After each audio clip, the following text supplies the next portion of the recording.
ప్రజలందరూ కూడా ఎన్నో సంవత్సరాల నుంచి మనకు అనాదిగా వస్తూ ఉంది. సంక్రాంతి పండుగ అనగానే రైతన్నల పండుగ.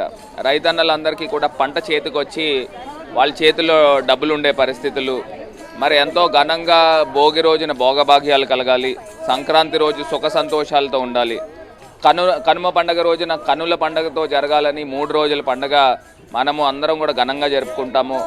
సంక్రాంతి అంటేనే డబ్బులుండే పండుగ. మరి ఇప్పుడున్న ప్రభుత్వము ప్రజలకి ఏ రకమైన సంక్రాంతి కానుకలు ఇవ్వలేదు, ఏమి చేయలే. మరి గతంలో జగనన్న ప్రభుత్వం ఉన్నప్పుడు ఏదో పథకం పేరు చెప్పి ప్రజల చేతుల్లో డబ్బులు ఉండేవి, మార్కెట్లు కూడా కలకల్లాడుతూ ఉండేవి. మరి ఇవాళ ఆ పరిస్థితులు కనబడట్లేదు, నిజంగా బాధాకరం.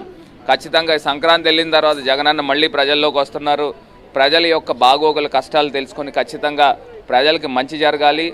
మళ్ళీ ఈ పండుగ దగ్గర నుంచి ప్రజలకి అందరికీ కూడా మంచి జరగాలని మనస్ఫూర్తిగా కోరుకుంటూ మరి అందరికీ కూడా సంక్రాంతి శుభాకాంక్షలు.